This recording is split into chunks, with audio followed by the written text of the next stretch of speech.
Imagine a world not of love but of absolute control.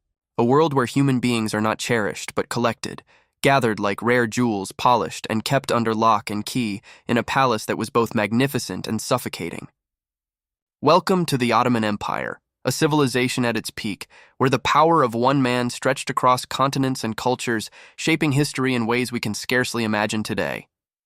But within the heart of this empire, in a place shrouded in myth and whispered about in marketplaces from Vienna to Persia, there exists a space so secretive, so enigmatic, that its name alone sends shivers down the spine. This is the world of the harem. To most of us, the word harem evokes images of beauty, of silken cushions and exotic fantasies, of women lounging in luxurious surroundings, waiting for the pleasure of a powerful sultan. The West, over centuries, romanticized this space, transforming it into a symbol of seduction and indulgence, a place where opulent fantasy and desire reigned. But that vision is a lie. In reality, the harem was not just a collection of concubines. It was a world built upon control, one man's obsession with power, lineage, and the survival of his dynasty. Here, in the sacred halls of the Topkapi Palace in Istanbul, the lives of hundreds, even thousands, of women were shaped by a system so meticulous, so cruel, that it could only be driven by one singular purpose: to produce heirs. The Sultan was not just a ruler. He was the shadow of God on earth, and his ability to continue the Ottoman dynasty was paramount. To do so, he needed more than power. He needed sons, healthy, undisputed sons. And to secure those sons, the harem was created as a finely tuned machine of reproduction and survival.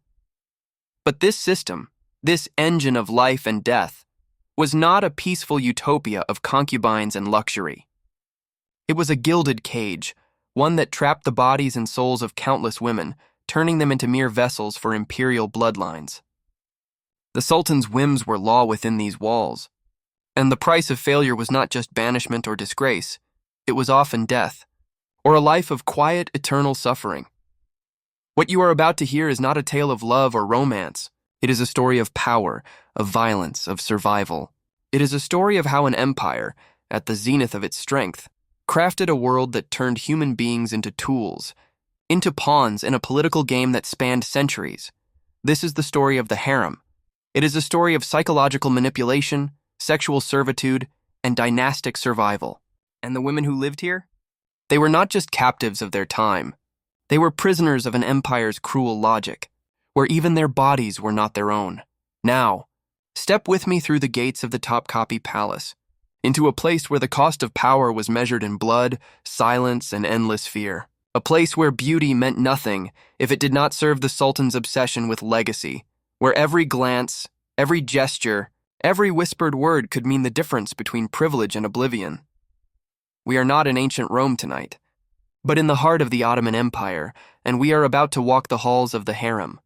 The harem was a world apart, its walls high, its corridors winding like the veins of a living creature, its air thick with whispers and secrets. At first glance, it might have appeared to be a place of luxury, of silk and gold, where women lived in opulent surroundings, adorned with jewels, and served the desires of the Sultan. But the reality of life inside the harem was far more complex, far darker than the myth ever suggested. Inside the harem, there were no true wives, no relationships built on love or affection. The women who lived here were not free. They were slaves, captured from the farthest reaches of the empire, from the Caucasus, from Eastern Europe, from sub-Saharan Africa. Some were taken in violent raids, their homes burned, their families slaughtered before their eyes. Others were sold into servitude by desperate families or enslaved through war. These women were stripped of everything, their names, their languages, their identities. They were erased from the world and reborn as nothing more than property of the Sultan. The Sultan's primary concern was not affection, but the future of the empire. His seed was his most valuable commodity, the key to ensuring the Ottoman dynasty endured. To secure his heirs, he needed more than just concubines. He needed women who were vessels for his bloodline, untouched by the world beyond the palace. And so, the harem was built, not just as a palace for pleasure, but as a highly controlled, self-contained microcosm of the empire, with every movement, every word, every glance subject to the Sultan's absolute authority. At the pinnacle of this world stood not the Sultan himself, who visited only occasionally, but his mother, the valid Sultan. A woman of extraordinary power, she was the undisputed ruler of the harem. Her authority was absolute. She controlled the lives of every woman within its walls, from the highest concubines to the lowest novices, dictating their fate with a single word. Beneath the valid Sultan were the women who had earned the Sultan's favor, his most trusted concubines, known as the Iqbal. These women were not just lovers. They were political players in their own right, each vying for the privilege of bearing the Sultan's children, each knowing that one night in his bed could mean the difference between obscurity and power. The most successful of these concubines became the Khaden, the mother of the Sultan's children, whose position in the harem was secure and whose influence stretched far beyond the palace walls. At the very bottom of the harem's social pyramid were the newcomers, the courier, the fresh faces who entered the harem as little more than raw material, waiting to be molded into something valuable. Their education began the moment they arrived, but it was not an education in the sense we understand. They were taught not to read or write in their native languages, but in Ottoman Turkish. They learned to play instruments, to dance, to recite poetry, and to engage in the art of conversation.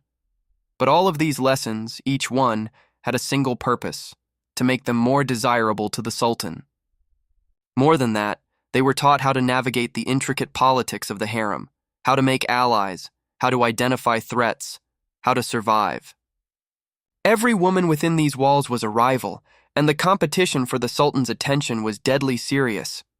A single night with him could elevate a girl from nothing to one of the most powerful women in the empire. But failure to capture his attention meant life as a forgotten shadow in the palace, ignored, invisible until death came for her. The pressure was unimaginable.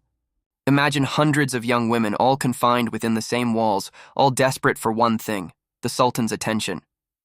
Friendships were forged not out of affection, but out of strategy. Alliances formed through whispered words in the bathhouse or shared glances in the garden.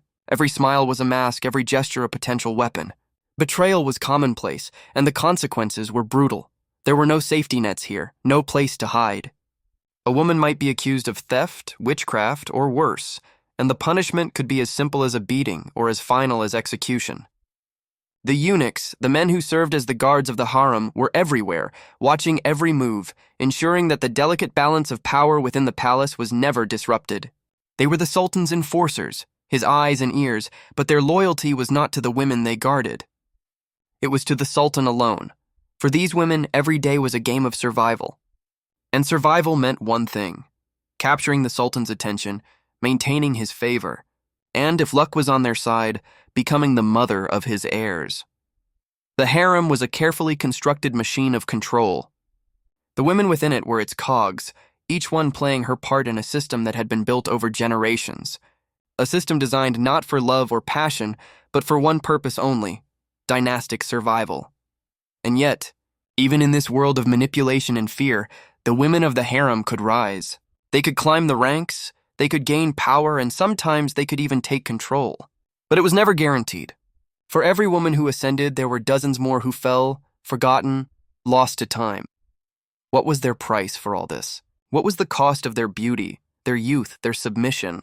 For the women of the harem, there was no real freedom. They were slaves to a system that used their bodies, their minds, and their very existence to maintain the empire's power. But what if the system itself, the very structure that controlled their lives, was the greatest cage of all? What if, at the heart of the Sultan's palace, the greatest prison was not the physical walls of the harem, but the walls that were built inside the minds of its inhabitants? Walls of fear, walls of ambition, walls of jealousy. The women of the harem lived in constant tension, constantly vying for the Sultan's affection, for the chance to be chosen, to rise in status. But in the end, they were all prisoners of a game they could not escape. Imagine living every moment of your life on the edge of a razor, where even the smallest slip could send you tumbling into irrelevance.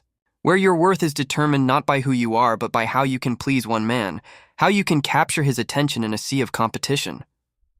This was the brutal reality of the women inside the harem. It wasn't just their bodies that were enslaved. It was their minds. For the women within the walls of the harem, survival was a constant game of psychological warfare. At first, the rules might seem simple: Capture the Sultan's eye, bear him a son, and you ascend the ranks. But the reality was far more insidious. The stakes were higher, the consequences more severe. Failure meant a life of obscurity, of fading into the background, left to haunt the palace halls like a ghost. But success brought power, wealth, and influence, a power that could bend the very structure of the empire itself. But here's the terrifying truth. The odds were never in their favor. Hundreds of women were locked in a room with the same singular goal, to become the Sultan's favorite. Imagine the kind of stress this would create, the pressure that weighed on every breath, every word, every smile. And these women weren't just vying for affection. They were playing a game of survival, a game where one misstep could cost them everything. In the harem, friendship was a rare and dangerous thing. Women were not there to support each other. They were there to compete, to climb, and to make alliances wherever they could. But these alliances were fragile, always shifting, always on the verge of breaking. A smile could mask a dagger, a soft word could be a weapon in the hands of the rival next door. The air was thick with jealousy, paranoia, and betrayal. Friendships were tactical, formed to protect against the constant threat of rivals who were just as eager to please the Sultan, just as desperate to rise in his favor. And yet, to show desperation was to show weakness. In the harem, appearing too eager for the Sultan's attention could cost you just as much as being ignored altogether. So, these women learned to mask their emotions, to hide their true intentions beneath a layer of politeness, of charm. They were forced to become masters of deception, experts at reading the smallest cues, at playing the game with a poker face. Every glance, every touch, every word could mean the difference between success and failure. To be seen as unworthy was to be discarded, to live the rest of your days in the shadows, your name lost to history. The women inside the harem didn't just suffer physical isolation. They were isolated emotionally, trapped in a world where no one could be trusted, where even the most innocent gesture could be used against them.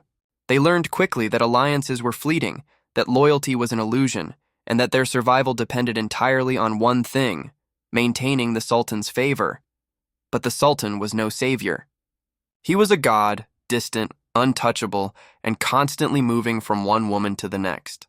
His favor was given, but it was never guaranteed, and it was always fleeting. One night, one brief encounter in his bed could elevate a woman to unimaginable power. But once that attention moved on, once the Sultan turned his gaze elsewhere, she would fade back into the sea of rivals, a forgotten face in a palace of thousands. The uncertainty of this world drove many women to madness. They could never truly relax, never truly be at peace. Their lives were defined by the need to remain desirable, to stay in the Sultan's ever-shifting orbit. The pressure to bear him a son was immense, and the consequences of failure were terrifying. A failed pregnancy, a miscarriage, or simply the birth of a daughter instead of a son could ruin everything. The women were fully aware that their value was contingent on one thing alone: their ability to produce heirs. Their bodies became the battleground of the empire's future. And failure to perform was not just a personal disappointment, it was a political catastrophe. And then there were the women who rose, those who managed to bear a son and become Khaden, the Sultan's consort, his chosen. They became the most powerful women in the empire, commanding respect not just within the harem but outside of it. Their sons were the future of the empire, and they would stop at nothing to protect their children from the same fate that had nearly destroyed them: the game of fratricide. Their love for their sons was deep, but it was also twisted by fear. A mother's bond with her child in the harem was not one of unconditional love. It was one of survival, a desperate hope to keep the child alive long enough to ascend to the throne, and to ensure that her son was the last one standing. In the harem, the concept of family was distorted beyond recognition. Mothers were forced to compete with one another, not just for the Sultan's favor, but for their own children's futures. The emotional and psychological toll of this was incalculable. The women who succeeded in this game were often the strongest, the most ruthless, the most cunning. But in the end, they were all prisoners of the same system, one that valued their bodies, their beauty, their fertility, and their political utility, but never their humanity. In this world, every woman had to make a choice: to embrace the cruelty of the system and play the game with all the skill they could muster, or to be crushed by the weight of its demands. Some managed to thrive, others were destroyed. but no one escaped unscathed. The harem wasn't just a place of physical isolation. It was a world of constant emotional and psychological torment, where the lines between survival and madness blurred with every passing day. The true horror of the harem lay not in the violence of its physical boundaries, but in the crushing psychological strain that never let up. It was the pressure of living every day in a world that saw you not as a person, but as a commodity, a tool in a larger, colder game. Every woman in the harem had a singular role to play, but none of them could ever be sure of their future. All of them were subject to the whims of a man they might never truly know, whose favor could turn on them at any moment. As you walk the halls of the Topkapi Palace today, you might admire the beauty of its architecture, the opulence of its walls. But beneath the surface, there is a darkness that remains, a shadow that speaks to the mental toll of the women who once inhabited these rooms. Theirs was a world built not on affection, but on manipulation and control, a world that left scars far deeper than any physical wound. There are rituals for everything in the world of the harem, rituals of birth, of death, of power, and most haunting of all, of submission. In a system built on control, even the simplest acts are turned into acts of transformation. The journey of a woman inside the harem doesn't begin with her first glance at the Sultan. It begins long before in the bathhouse, in the rituals designed to strip away her identity and prepare her for one ultimate purpose: to please. When a woman is chosen, when she is summoned to the Sultan's bed, the transformation begins immediately. It's not enough that she be beautiful. No, she must be perfect. Every flaw, every imperfection must be erased. The first step in this process is the hammam, the luxurious imperial bathhouse where her body is scrubbed, washed, and reconfigured to fit the Sultan's ideal. The ritual begins with purification, but it is much more than a simple cleansing of the body. It is an act of infantilization, a way to erase every sign of womanhood and reduce her to an object, a blank canvas. Every hair on her body is removed. This isn't about hygiene, it's about perfection. A special paste known as rusma is used to remove the hair, leaving the skin smooth and childlike. Her body, once a symbol of sexual maturity, is now as smooth as a child's, a stark reminder that, in the Sultan's world, a woman's value lies not in her own identity, but in how closely she can conform to an image of innocence and purity. But the purification doesn't end with the removal of hair. Her skin is scrubbed, polished, and massaged with fragrant oils, jasmine, rose, and sandalwood, until she is slick with scent. She is transformed into a living perfume, a body that can no longer smell of herself, but only of the world the Sultan demands.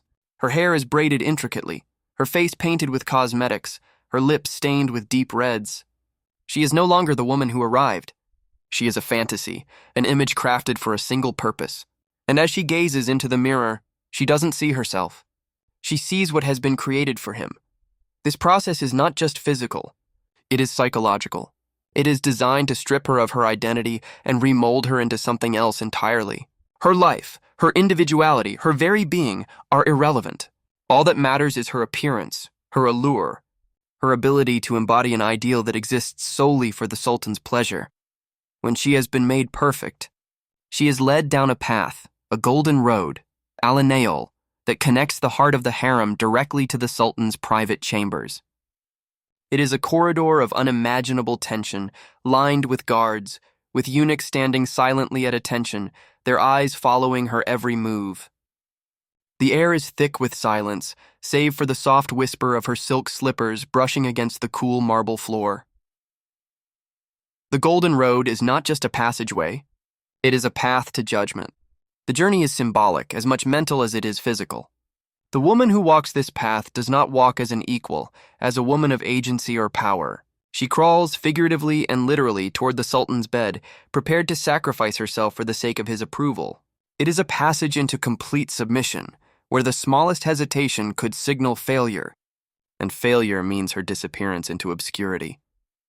When she reaches the end of the road, she finds herself at the threshold of the Sultan's private chambers. The door opens, and there, in the dim light, she sees him. The Sultan, the shadow of God on earth. His gaze will pass over her, but it is never truly on her. It is the gaze of a man who sees nothing but his own reflection in her. His presence dominates the room. And yet he is distant, untouchable, and here, The final ritual takes place. She is not permitted to walk up to him. No. To approach him is to acknowledge an equality that doesn't exist. Instead, she is required to prostrate herself on the floor before him, to demonstrate her subservience, her utter passivity. She is not a person in this moment. She is an object, a vessel. As she crawls toward him, her eyes lowered, her heart racing, she is not allowed to look him in the eye. She is a supplicant, an offering, nothing more. When she reaches the foot of his bed, she must kiss the carpet or the edge of his cushions, a silent submission, a reminder of her place in the world. There is no room for hesitation, no room for pride. This is the ritual of complete subjugation. The Sultan's pleasure is paramount, and her own feelings, her own desires mean nothing. She is there to serve, to submit, and to prove her worth with a single act of physical surrender. And this is the crux of the ritual, the transformation from woman to object, from person to pawn. In that moment, the Sultan's desire is the only thing that matters. Her role is not to feel pleasure, it is to fulfill his. Her body exists only to serve him, to create his heirs, and in doing so, she becomes an extension of his power, his legacy.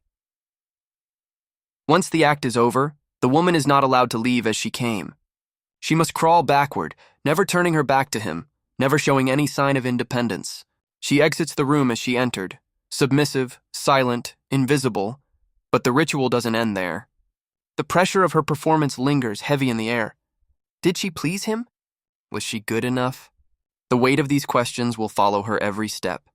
Every breath as she returns down the golden road, her body still slick with his presence, her mind still whirling in the aftermath of her submission. For the women of the harem, this journey was not just physical, it was a psychological trap. Each woman who passed through this process was not merely being prepared for the Sultan's pleasure, she was being molded into a vessel of absolute control. Her identity was stripped away, replaced by an idealized version of womanhood that existed only to serve him, and the consequences of failure were grave.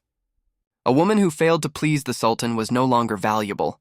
She became just another forgotten face in the harem, a living ghost. And in a world built on the production of heirs, that was a fate worse than death. This was not the world of romance. It was the world of absolute control, where the body was both weapon and prison. And the worst part?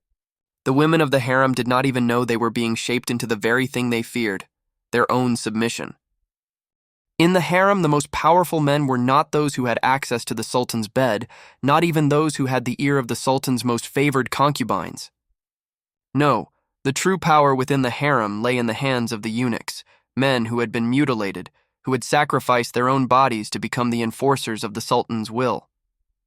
But the very men who ruled over this world of women were also its greatest victims.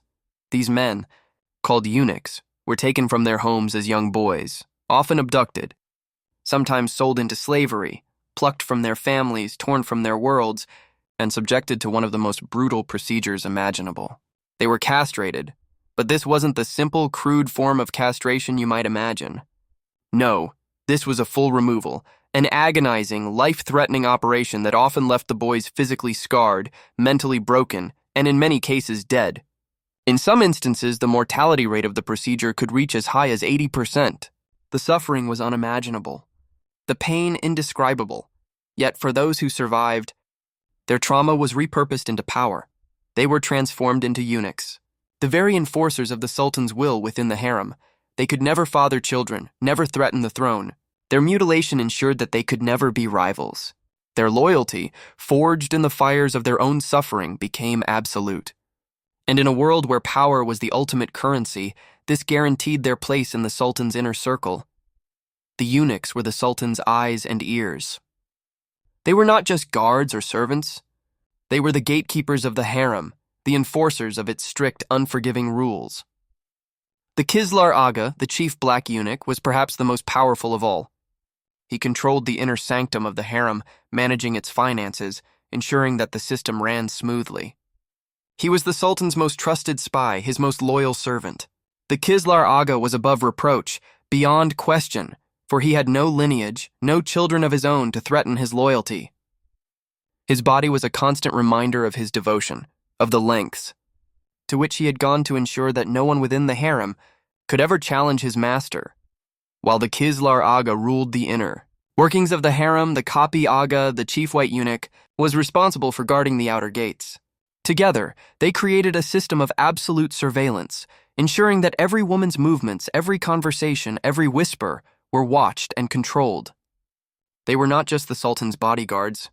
They were his most powerful instruments of control, ensuring that the delicate balance of power within the harem was never disturbed. The eunuchs were trained from the moment of their castration to perform these roles. They were raised in a world of psychological conditioning, trained to monitor, to control, and to report back to the Sultan. Their bodies had been stripped of everything that might make them a threat. They were reduced to nothing but servants, bound to the Sultan's will, bound to his power. But the power of the eunuchs was not purely a product of their loyalty. It was also a result of their unique position within the harem structure. They held power precisely because they could not have children. They could never establish a rival dynasty.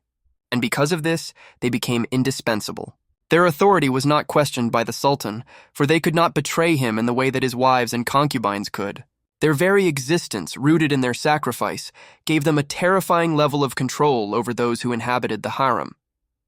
But what was it like for the eunuchs themselves? Were they truly loyal servants, or were they prisoners of their own suffering? They had been stripped of their manhood, subjected to an unimaginable trauma, and forced into a life of servitude. They were, in a sense, just as much victims as the women they controlled. And yet they became the very tools of the Sultan's oppressive regime. Their power was built on a cruel irony.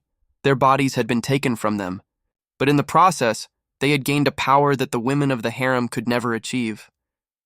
The women were trapped in a system where every move they made was scrutinized, where their very bodies were objects to be used, manipulated, and controlled.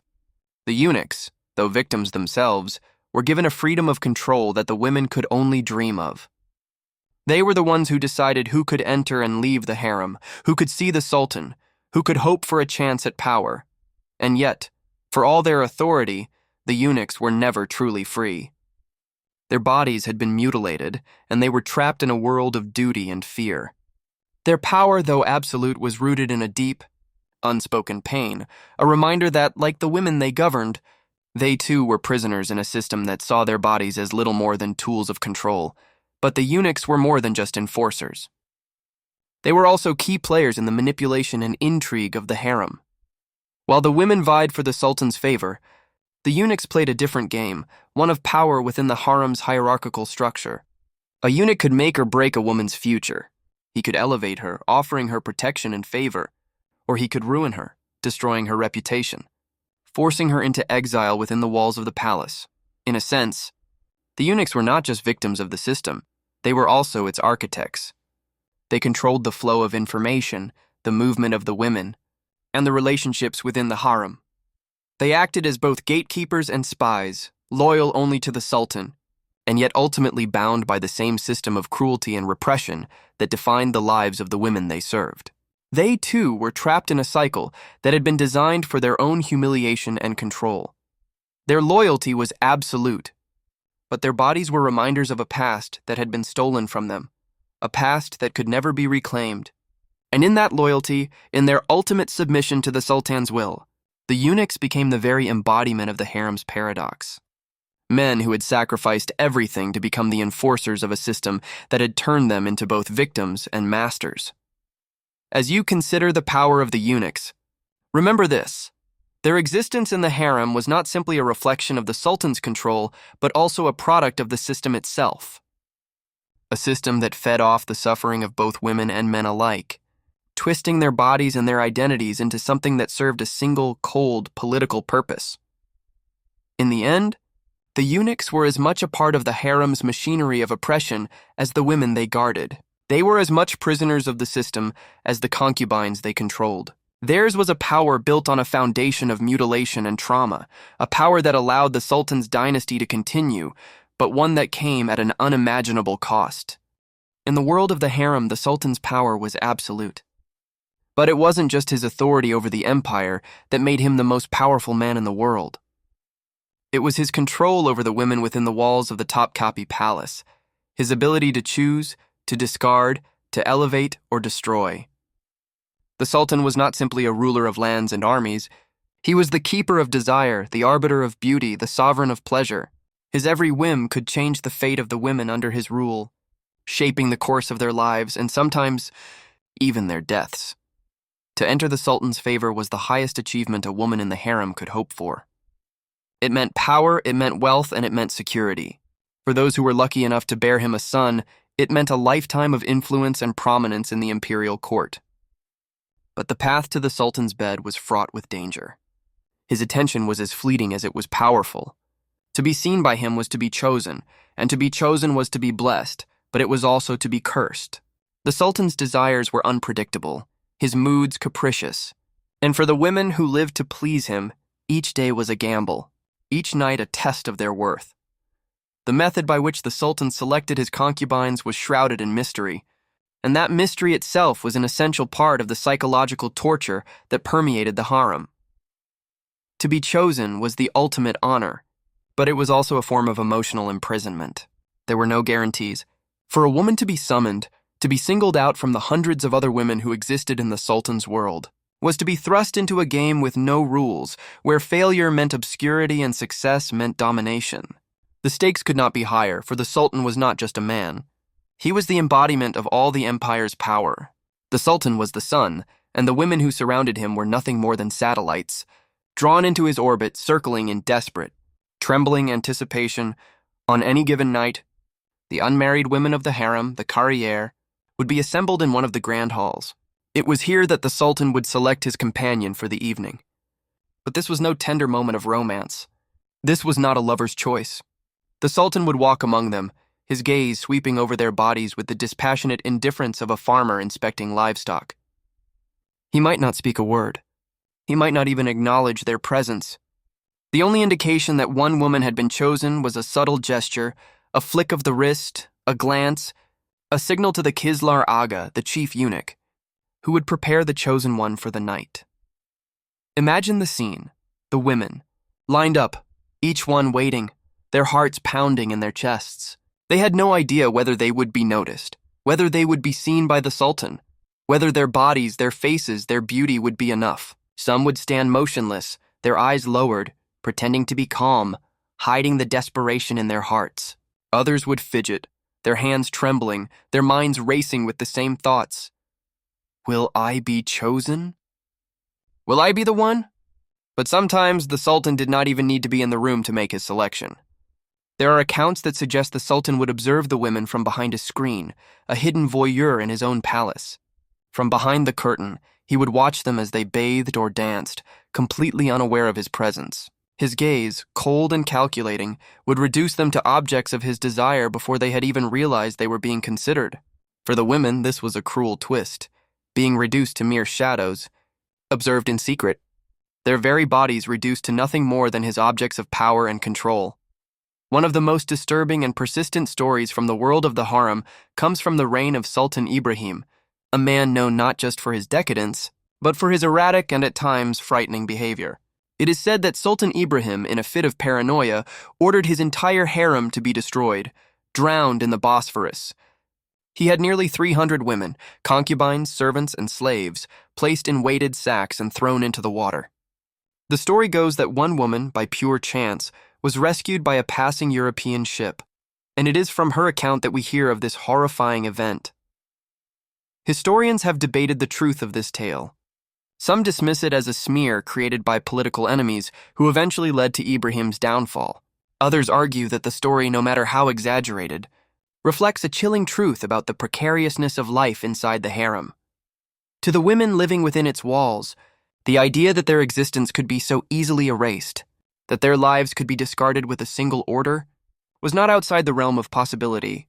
In a world where their lives were determined by the whims of a single man, death could come at any moment, for any reason. But it wasn't just the Sultan's irrational decisions that made life within the harem so terrifying. The women lived in constant fear of becoming just another forgotten face, just another woman who had failed to attract the Sultan's attention. One of the most difficult aspects of life in the harem was the uncertainty. If a woman was not chosen, she would fade into obscurity. She would lose her chance at power, at influence, at status. She would become just another forgotten body in the sea of women who waited for their moment, a ghost in the corridors of the palace, until her life was quietly extinguished. The Sultan's selection was not a matter of affection, it was a matter of power. If a woman caught his eye, she would be elevated, her status would soar, but once she became his favorite, her position would always be precarious. The Sultan's affection was fleeting. His eye wandered constantly, and the women who had been once favored could easily be discarded, replaced by the next beautiful face, the next alluring body that could excite his desires. In a world where beauty was a currency, the Sultan's desires were the most important market. The role of the Iqbal, the favored concubine, was as precarious as it was powerful. These women were not simply sexual partners. They were political players in their own right. Bearing the Sultan a son did not just elevate their status. It ensured their future. It guaranteed their place at the highest levels of power within the palace. A Khaden, a woman who bore the Sultan a son, was a force to be reckoned with. She became the most powerful woman in the harem, her son the most valuable asset in the empire. But what happened to the women who failed? What happened to the ones who didn't meet the Sultan's expectations, who were discarded as easily as they were chosen? These women were cast aside, forgotten, forced to live out the rest of their lives in obscurity. For them, life in the harem was not a world of luxury. It was a prison. They could never leave. They could never return to their families. They were trapped in a gilded cage, their worth determined by one man's momentary preference. In the Sultan's world, beauty and youth were not the only things that mattered. The women who survived in the harem were those who knew how to navigate the complex web of power, intrigue, and rivalry. They had to play the game, making allies, building networks, and most of all, surviving the constant uncertainty of knowing that, one day, they could be replaced. In the end, the Sultan's choices were never truly about love. They were about control. His desires were a reflection of his absolute power, and the women of the harem were nothing more than the means through which he exercised that power. To the Sultan, they were tools. To the women, they were everything. And in this world of uncertainty, where survival was determined by a single glance, a single word from the Sultan, what they became or failed to become was both a matter of life and death. The harem was not merely a palace of pleasure, it was a battleground, a silent, constant war fought not with weapons, but with whispers, alliances, and the blood of the Sultan's heirs. At the center of this war were the women who vied for one singular brutal prize, the chance to bear the Sultan a son, a male heir who would carry on the Ottoman dynasty. In the cutthroat world of the harem, the stakes were nothing less than the future of the empire, and the price of failure was exile, or worse, death. Within the walls of the harem, the most powerful women were the Khaden, the mothers of the Sultan's children. To be a Khaden was to hold immense power. The Sultan's sons were not just heirs to the throne, they were future rulers, and a Khaden mother was in essence a queen in waiting. She was the cornerstone of the Sultan's future, and her survival depended on the survival of her son. The moment a child was born, a woman's life was forever bound to the political machinations of the court. But here's the catch. Only one son could survive to inherit the throne. The rest were threats, potential rivals, and in the Ottoman Empire, the law of fratricide ensured that these rivals would not live long enough to challenge their brother for the throne. The Sultan's primary role, above all else, was to secure the empire's future through the birth of male heirs. But the reality of dynastic survival was far from simple. The Sultan's bed became a battlefield, not just for favor, but for life itself, for the women who shared it, for the mothers of the sons he fathered. Their futures were entwined in a game of survival and loyalty that could shift in the blink of an eye. As a woman rose in favor, gaining the Sultan's attention and bearing him a son, she entered a deadly contest. The women who had once been rivals for the Sultan's affection would become mortal enemies in this new game of power. The mother of the Sultan's heirs would never know peace again.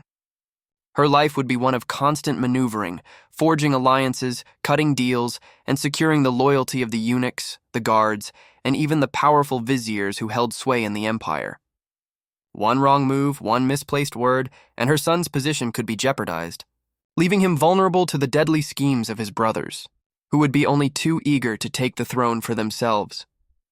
This was the unspoken truth of the harem. It was not a sanctuary of maternal love. It was a prison of maternal ambition. Each mother fought not only for her son's life but for her own, as the survival of her child was directly tied to her position in the harem.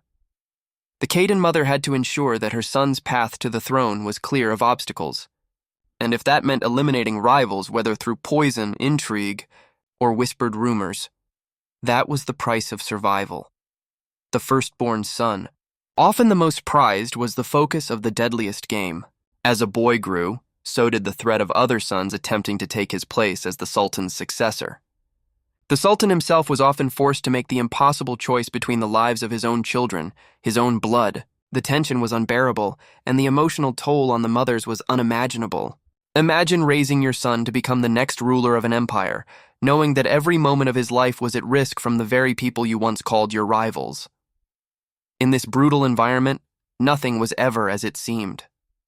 What appeared to be a display of loyalty could quickly turn into an act of betrayal. The mother of one son might secretly plot with eunuchs or viziers loyal to her, seeking to undermine the rivals within the harem. The bonds that existed between mothers and their sons were fraught with political tension.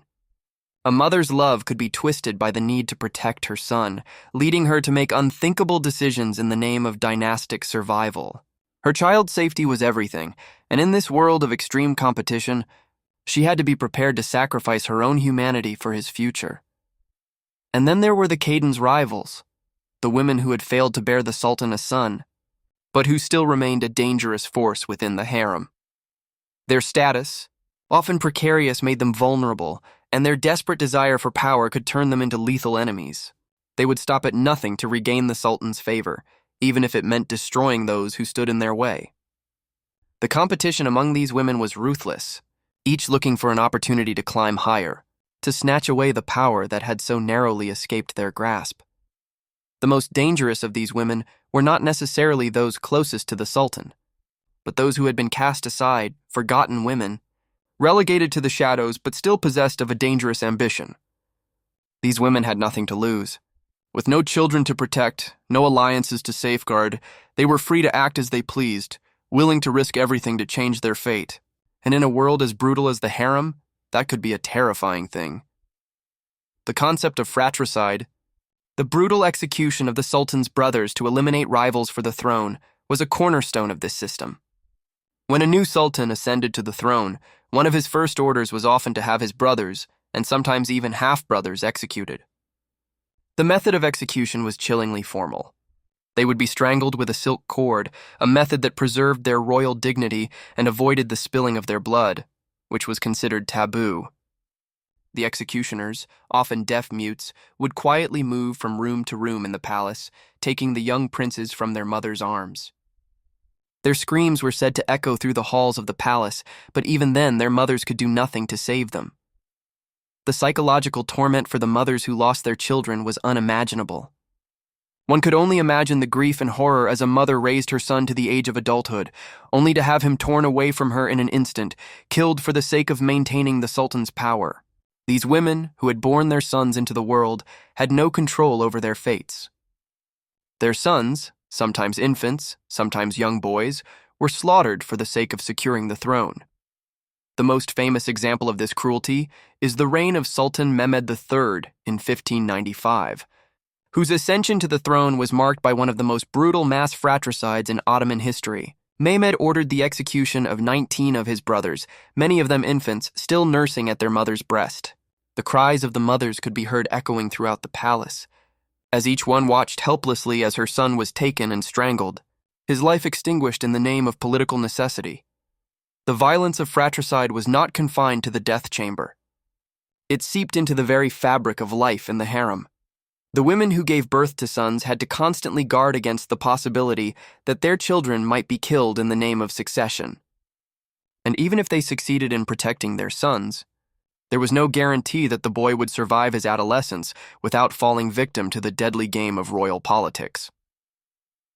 In the wake of the horrific mass killings, a new practice emerged: the cafes, the cage, a secluded area of the palace where the Sultan's brothers were confined for life.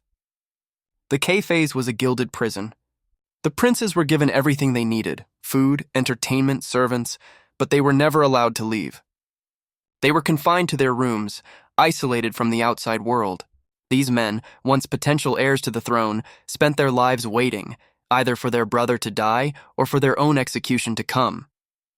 They were left to fester in the isolation, driven mad by the monotony of their lives, with nothing to look forward to but the inevitable call to either become sultan or be eliminated. The K phase was a perfect example of the psychological destruction that the Ottoman dynasty inflicted on its own. While the sultan and his Khaden mothers fought for power, those who were forgotten, discarded, and confined to the K phase were left to suffer in the shadows of the harem, a place where even the possibility of freedom was but a distant dream. As the centuries passed, the once dominant institution of the harem, once a symbol of the empire's unassailable strength, began to decay.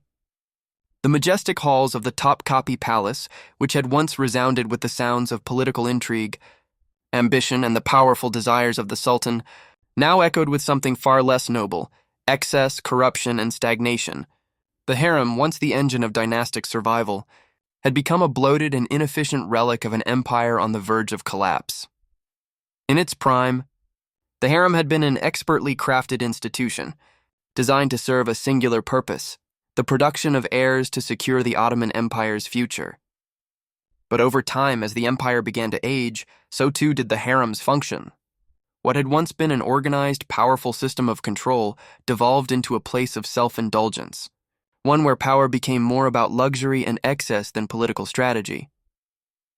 By the 18th century, the harem had grown to an unimaginable size, housing hundreds of women, many of whom the sultan never even met.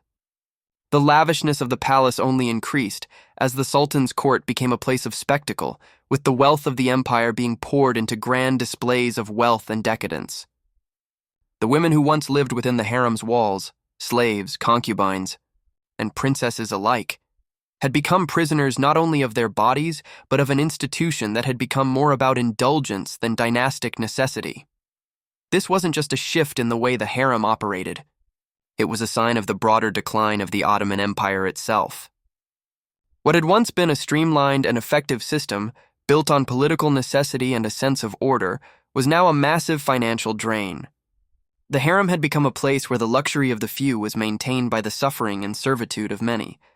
As the empire's political power waned, so too did the political influence of the women who had once held sway in the harem. The valid sultan, once the most powerful woman in the empire, was now a relic of a past era. Her political influence was no longer necessary. The sultan's court had become a place where luxury and decadence reigned, where the needs of the empire were secondary to the desires of the sultan. But the real problem lay in the men who had come to rule the empire. Over time, the sultans who ascended to the throne had been raised in an environment of decay and dysfunction. The tradition of fratricide, once designed to ensure the survival of the empire, had instead created a new problem.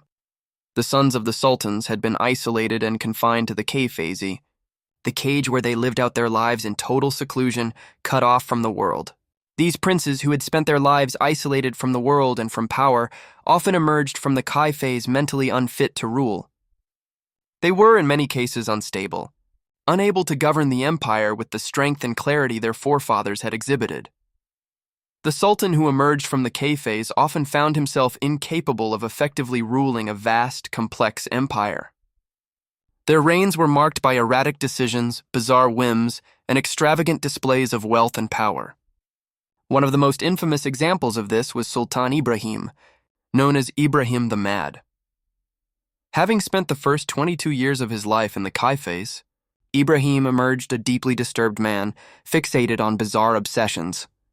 His reign was characterized by eccentricities, such as his obsession with fat women, sending agents across the empire to find the most obese women to bring back to the harem.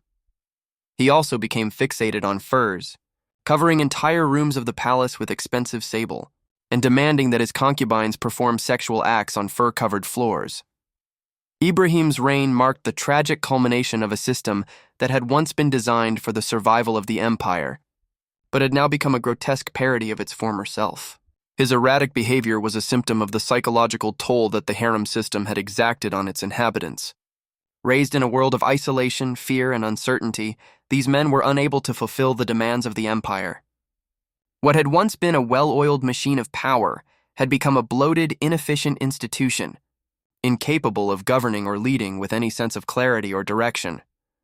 Sultan Ibrahim's reign, with its absurd excesses and strange obsessions, was not an isolated incident. It was part of a broader trend that saw the sultans of the late Ottoman period fail to assert their power, leading to further decline. The harem, too, had become a symbol of the empire's decay. The once mighty institution, designed to ensure the strength of the Ottoman dynasty, had turned into a reflection of the empire's stagnation, a place of corruption and dysfunction. The lavishness of the harem was no longer a symbol of imperial power. It was a sign of the empire's decline, a reflection of the empty grandeur that defined the final years of the Ottoman Empire. The corruption of the harem extended beyond the sultan's extravagant desires. It seeped into the very fabric of palace life, where the eunuchs and the women of the harem became entangled in webs of greed, manipulation, and betrayal. The system that had once been built on loyalty to the sultan and the empire now functioned as a breeding ground for cronyism and corruption. The Kislar Aga, once a figure of immense power, was now a man whose position was more about securing wealth and power for himself than maintaining order in the harem. The women, who had once been a tool for dynastic survival, now became pawns in a game of personal gain and intrigue, their futures shaped not by political necessity, but by the ambitions of those who controlled them. But the decay of the harem did not only impact the lives of those who lived within its walls. It had a ripple effect that reached throughout the empire. The empire's resources, once dedicated to military conquest and political stability, were now being funneled into the extravagant lives of the sultan and his harem. The empire's once great military was left underfunded, and the resources that had once been used to maintain the empire's strength were diverted into the opulence of the harem. As the empire stagnated, so too did the strength of its rulers. The Ottoman dynasty, once an unyielding force, began to crumble under the weight of its own decadence. As the 19th century wore on, the decline of the Ottoman Empire became impossible to ignore. The harem, once the pinnacle of imperial power, had become a symbol of everything that was wrong with the empire. The Western world, which had once been captivated by the mystery and allure of the harem, now saw it as a backward institution, a symbol of the empire's failure to modernize. European visitors no longer marveled at the opulence of the palace. They saw it as a relic of a bygone era, a symbol of stagnation and decline. The final blow came in the early 20th century, the Young Turk Revolution of 1908, which sought to modernize the empire and remove the sultan's absolute power, signaled the end of the Ottoman harem. The sultan's authority was stripped away, and the harem, with its hundreds of women, was dismantled. The women who had once lived as the sultan's property were now cast out into the streets of Istanbul. Many of them, having known no other life than the gilded cage of the harem, had no skills to survive in the rapidly changing world. Some were forced into prostitution to survive. Others, overwhelmed by the loss of everything they had known, took their own lives.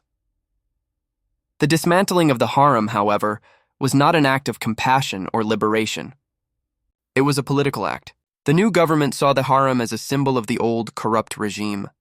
Its destruction was one of the first steps in the modernization of the Ottoman Empire, a necessary break from the past in order to build a new future. But for the women who had spent their lives within the walls of the harem, the end of their world was abrupt and devastating. They had been born into a system that had stripped them of their identities, their autonomy, and their future. And when the harem was finally dismantled, they were left with nothing. The fall of the harem was not a liberating moment. It was a quiet, unsettling collapse of an institution that had stood for centuries, its decay mirroring the decline of the Ottoman Empire itself. When the harem was dismantled in the early 20th century, its walls, once echoing with the whispers of ambition and the rustling of silken robes, fell silent. The sultans, no longer the absolute rulers they had once been, were stripped of their power, their absolute authority reduced to nothing. The empire they had once ruled crumbled under the weight of its own contradictions, and so too did the institution that had been built to preserve that power. But for the women who had lived within the harem, the dismantling was a shock, a violent rupture of the world they had known since childhood. Most of these women, whether they had been concubines, servants, or princesses, had been raised inside the harem's walls. Their lives were built on a rigid structure of power and servitude, their existence entirely dependent on the sultan's whims. When the harem was torn down, they were not celebrated for their release. They were discarded, thrown out into the streets of Istanbul, abandoned to a world they no longer understood, with no skills to survive, no family to return to, and no place in the rapidly changing society outside. For the women who had been born into slavery, or those who had entered as young girls, their fate was often a grim one. The world outside the palace was alien to them. Many of the women had never been allowed to leave the palace grounds. Confined to a world of opulent, secluded luxury, their lives dictated by rules they had never questioned. Now, suddenly freed from the gilded cage, they found themselves on the streets with nothing, no identity, no future. Many turned to prostitution, forced to sell their bodies to survive in a world that had no place for them. Some tried to find their long-lost families.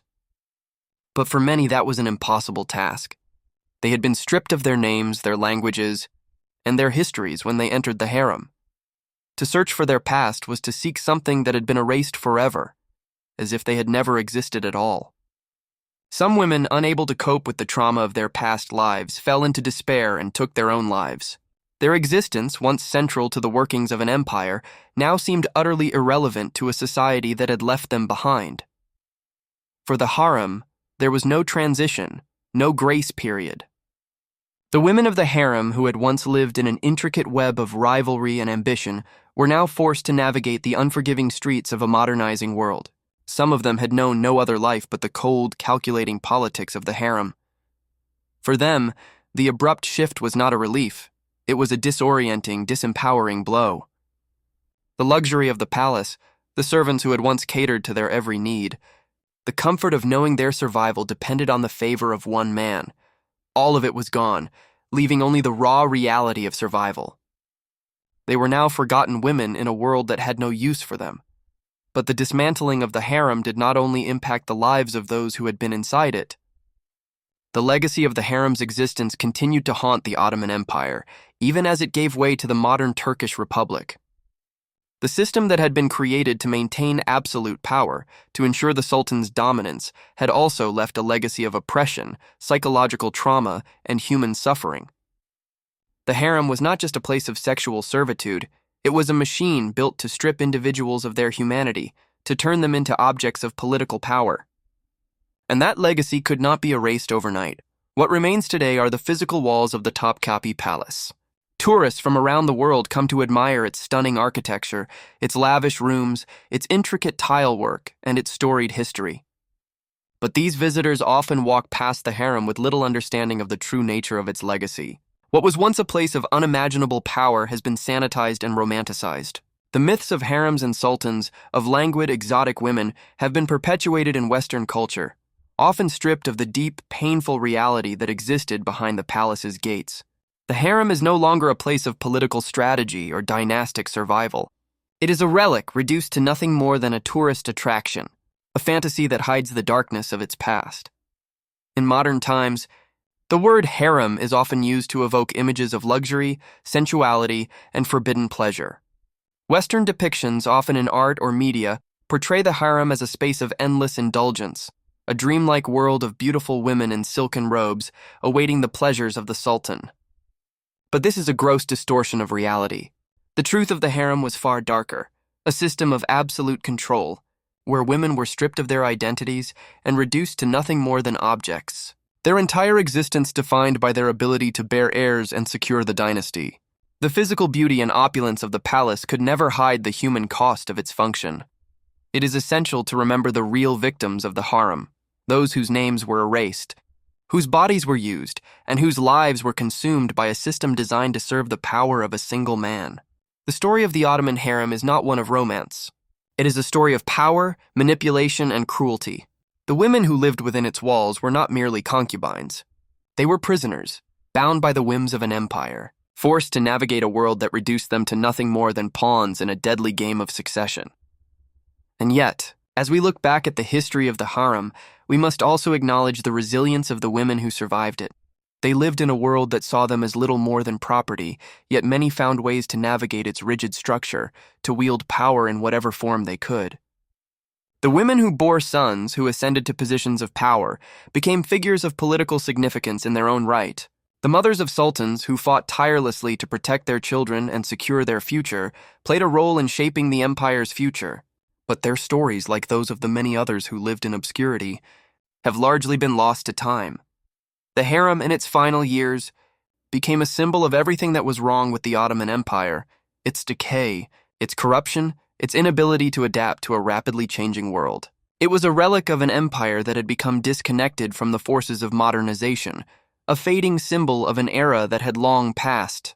The women who lived in the harem, their suffering and survival, represent a forgotten chapter in history, a story of human endurance in the face of unimaginable power and oppression. The legacy of the harem is one of trauma, but it is also a testament to the strength of the human spirit. It serves as a reminder of the horrors that can arise when power is unchecked, when human lives are reduced to nothing more than tools to secure dynastic survival. The harem was a product of an empire that was obsessed with control, with succession, and with maintaining absolute authority. But in the end, it was the women who suffered the most, and their stories should never be forgotten.